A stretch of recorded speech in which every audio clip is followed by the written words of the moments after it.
벌써 손절하셨나요? 아니면은 존버하고 있으신가요? 손절해도 아프고 존버해도 마음이 아플 겁니다. 불안하고 하루에 10번씩 업비트 시세장을 보셨을 거예요. 파란색이면 슬프고 빨간색이면 기쁘고요. 단톡방에서 눈팅하면서 불안과 안도를 반복하셨을 겁니다. 맞나요? 2018년에 저도 그랬거든요. 2021년 4월에 한 개당 최고 가격이었던 8,100만원의 비트코인이 5월 현재 4,600만원까지 40%가량 하락했습니다. 이더리움 클래식, 도지코인, 리플 등 알트코인들은 50에서 70%까지 더 크게 하락한 경우가 있습니다. 2021년 처음 가상자산 시장에 들어오신 분이라면 정말 욕이 나올 겁니다. 세상이 한탄스럽게 느껴질 것이고요. 세상이 절망적이게 느껴지신 경우도 있을 겁니다. 2018년에 저도 같은 상황이었습니다. 하지만 3년간 존버 투자를 하면서 지금은 조금 면역력이 생겼습니다. 그리고 현명한 선택을 하는 확률이 높아가고 있습니다. 많이 힘드시죠? 이 힘듦과 어려움을 해결하고 현명한 선택을 할 수 있는 확률을 높일 수 있도록 도와드리겠습니다. 자산, 부동산, 주식, 가상자산이 1억에서 5천만 원으로 50%가량 하락하면 좋아하는 사람이 있을까요?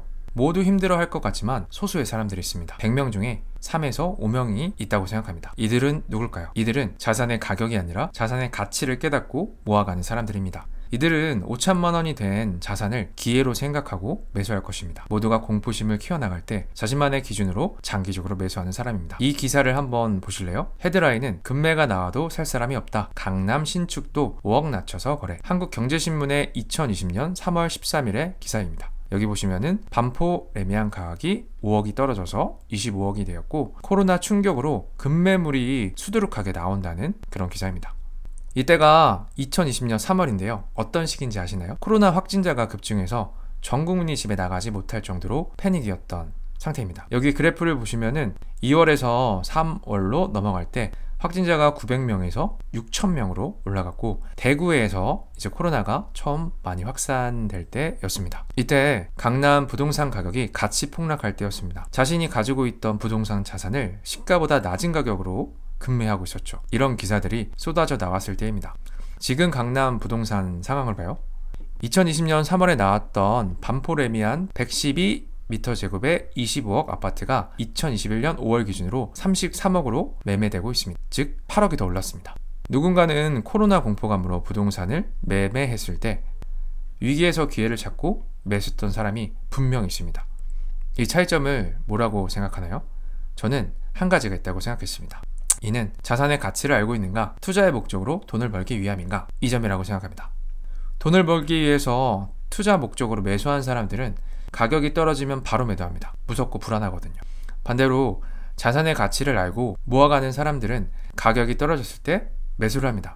낮은 가격으로 자산을 모을 수 있기 때문입니다.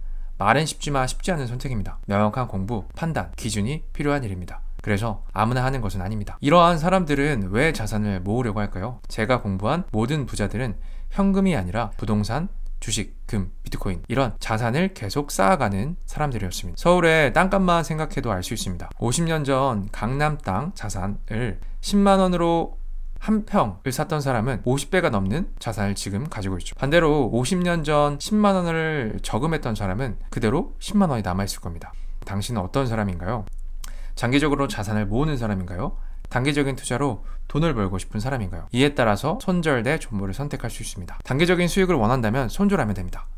장기적으로 자산을 모아가고 싶다면 존버하면 됩니다. 이는 자신의 판단으로 선택하면 되는 겁니다. 저는 2018년에 가상자산 시장에서 폭락을 정통으로 맞았습니다. 너무 아팠죠. 900만원 투자한 원금이 3,200만원이 되었다가 200만원으로 되는 과정이 보았습니다. 하지만 저는 자산을 모으고자 했습니다. 자산을 계속 모으면서 2021년에는 원금 손실을 회복하고 투자금의 3배의 수익을 얻었습니다. 그리고 지금은 또 떨어졌죠. 하지만 저는 10년 이상 모아갈 생각입니다. 100년 동안 살아남을 수 있는 가상자산이라고 생각하는 것을 모아가고 있습니다. 이것은 비트코인입니다. 사실 저도 부동산 자산을 모으면 좋다고 생각합니다. 하지만 부동산 자산을 살 만한 목돈이 없습니다. 그래서 월급으로도 모을 수 있는 자산인 비트코인을 매수하고 있는 것입니다. 현재 50% 떨어진 큰 폭락장을 겪은 가상시장 앞으로 어떻게 될까요? 이것도 궁금해하실 것 같습니다. 저는 없어지지 않을 거라고 생각합니다. 정부, 은행, 기업, 기관들의 참여가 계속 늘어가고 있습니다. 믿는 사람들이 많아질수록 영향력은 커지기 마련입니다. 분명히 또 50% 하락, 40% 하락, 40%의 상승, 이런 것들이 반복될 것입니다. 이때마다 또 말이 많을 것입니다. 왜 그럴까요? 비트코인의 12년 역사가 그렇습니다.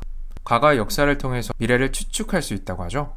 비트코인 이 그래프를 한번 보세요. 이 수많은 상승과 하락이 보여지는데요. 지금은 이게 올라서 이렇게 단조로워 보이지만 이 안에 하나하나 들어간다고 하면은 30%, 40%의 상승과 폭락이 계속되고 있습니다. 그리고 또 이런 말들을 많이 하죠. 없어진다, 사기이다, 망한다, 미래이다, 가치이다, 가치 없다, 투기이다, 투자이다, 가상이다. 이 모든 말들을 들으면서 지금까지 왔습니다. 그리고 비트코인이 상승만 했으면 지금 어떻게 되었을까요?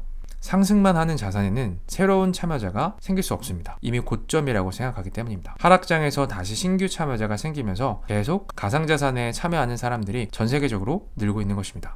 여기까지 결론을 말씀드리겠습니다. 존버대 손절, 장기적으로 자산을 모으는 사람인가 단기적으로 수익을 원하는 사람에 따라서 선택하면 됩니다. 3년, 5년, 10년을 생각하면서 투자해보세요. 그리고 계속 공부하시면서 자신만의 기준을 잡아보세요. 다음은 여러분들이 많이 보고 있는 가상자산 유튜버들에 대한 저의 생각을 알려드리는 콘텐츠를 해보려고 합니다. 여기까지 비트코이너 석사장이었습니다.